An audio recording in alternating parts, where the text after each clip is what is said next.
Tyson vs. Paul script was fully leaked all the way down to the bow Jake did in round 8. This profile on X posted it anonymously one day before the fight. Mike Tyson and Jake Paul have effectively mocked everyone who has ever dedicated themselves to boxing. The sport we all love has been reduced to a $60 million scam.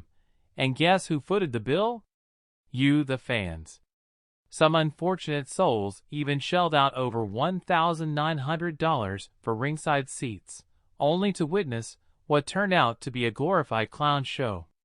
It's hard to imagine their disappointment as they realized they'd been scammed into watching a scripted circus act instead of a genuine fight.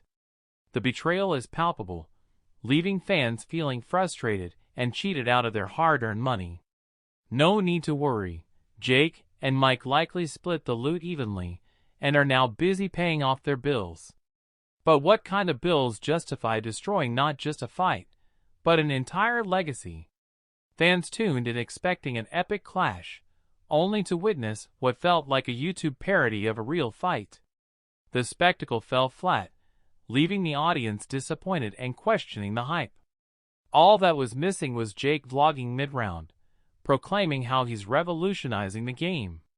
Instead of a historic showdown, viewers got a lackluster event that undermined the very essence of professional competition. In the boxing match, Jake seemed to be just going through the motions, and now it's clear why. After the fight, the entire sport buzzed with debates over whether the event was nothing more than a cash grab, leaving fans questioning the authenticity and purpose of "Isn't a hero sparing a legend? He's a businessman exploiting Tyson's legacy for profit." And Tyson? Let's be honest, he knew exactly what this was.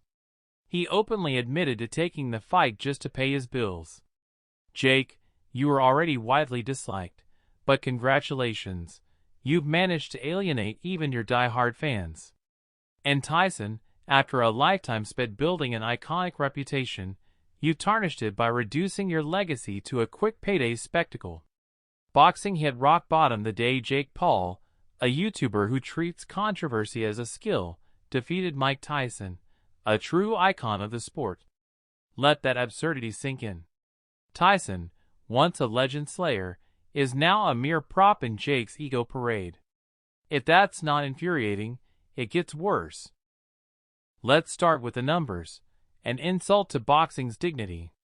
Over 72,000 people attended this farce, generating more than $60 million. Jake pocketed $40 million, Tyson $20 million, and the fans? They paid for a front-row seat to witness the sport's downfall. This wasn't a fight, it was daylight robbery.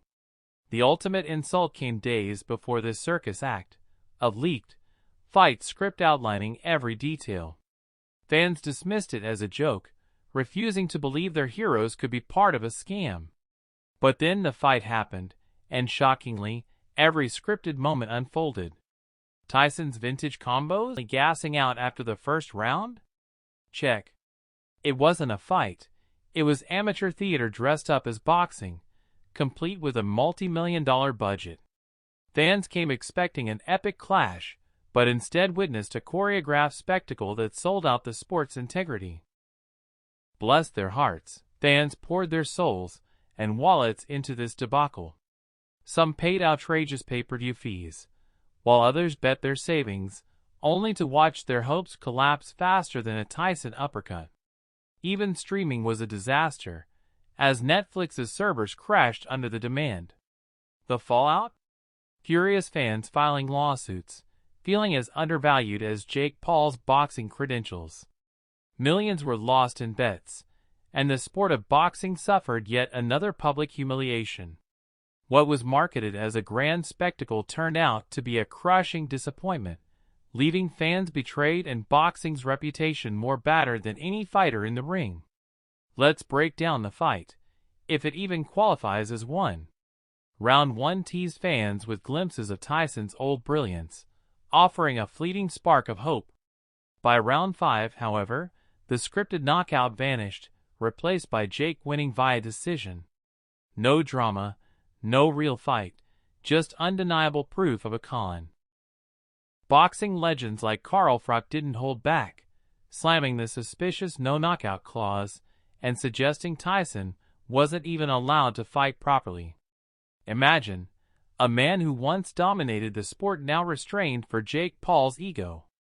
Even Evander Holyfield criticized Tyson's performance, hinting the entire event reeked of manipulation. Tyson was in no shape to fight. This wasn't a comeback.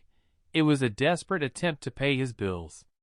Leading up to this debacle, Tyson faced serious health issues, 8 blood transfusions, extreme weight loss, ulcers that nearly killed him, Let's give it up for Mike, bro. He's Yet, somehow, he was cleared to enter the ring. Texas's athletic commission saw no problem with this, rubber-stamping the event as if it were legitimate. Calling this a sporting event is like giving a broken-down car a clean bill of health and putting it in a race. Tyson fight. Interesting. How so? What do you mean by It's just script? weird. It just Like scripted in what way? no, I don't know. I actually really like Jake Paul. It just seems so. It's odd, bro. The timing. It's a timing. I mean, He it's fights obviously two- odd. No, he fights 2 no names. It was reckless exploitation. He seemed to be just going through the motions, and now we might know why. After the fight, debates erupted across the boxing world about whether it was all just a cash grab. But can we really be surprised, given the glaring signs of a spectacle over true competition? Jake Paul had the audacity to claim, "I didn't want to hurt Mike." Let's not pretend this was some noble act of restraint. Jake isn't a hero sparing a legend. He's a businessman squeezing every drop of Tyson's legacy for profit. And Tyson? He knew exactly what this was in world, now reduced to a prop in Jake Paul's latest cash grab. It wasn't inspiring, it was heartbreaking. Fans didn't shell out their hard-earned money to see their heroes struggle to stay upright. They came to relive the glory days, not to watch Jake Paul prance around the ring like he'd just conquered Mount Everest. Instead of celebrating Tyson's legacy, they witnessed a hollow spectacle that disrespected both his greatness and the sport itself. Even experts couldn't ignore the absurdity of this fight. Analysts like Dr. Bryan dissected Tyson's performance with cold, hard facts. No power, sluggish movements, and a body clearly unfit for the ring. This wasn't nostalgia, it was exploitation. And Jake Paul? Let's be honest, fighting a 58-year-old man barely holding it together isn't bravery, it's cowardice.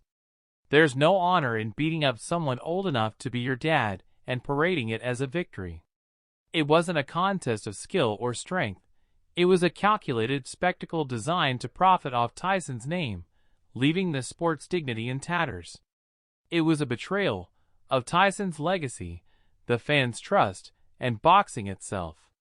What should have been an epic clash turned into a punchline, a meme, a cautionary tale of the sport's decline. Fans deserve better, Tyson deserved better, and boxing may never recover from the humiliation of this circus act. Jake Paul's entire career thrives on a simple formula: fight no names, drum up hype, and deliver the bare minimum. Now, he's taken it further by exploiting a boxing legend who had no business being in the ring. When the backlash hit, Jake, predictably arrogant, shrugged it off, saying, "I'm here to entertain. People love to hate me." But Jake, we don't just hate you, we hate what you've done to boxing. You've turned a once revered sport into a cheap spectacle, and then had the audacity to act like you're doing us a favor. This isn't entertainment, it's an insult to the sport.